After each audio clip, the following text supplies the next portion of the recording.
Plans for an inmate halfway house in Center County discussed at a public meeting this afternoon. The developer says he already has state approval for a new correction center, but as Gary Sinderson tells us, it's a zoning dispute that has the project in a holding pattern.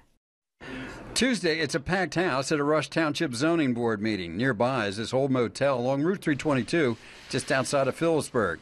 That's where Terry Davis at Keystone Corrections says he's been working for more than a year to set up a halfway house for state prison inmates on work release.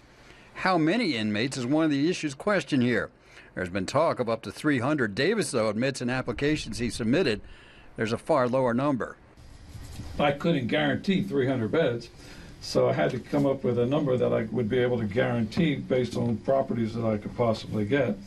And so the contract is a minimum number of beds that you're required to provide, and that minimum number I put in the contract to be 20. Davis is appealing an earlier township decision blocking the project. Davis's attorney says the township passed a zoning regulation after Davis already had leased and eventually bought the property. Did Rush Township have a zoning ordinance in place that would affect your use of that property as a community corrections facility? No, they did not. But the township argues Davis's paperwork is incomplete and a corrections facility would not be allowed so close to a residential neighborhood.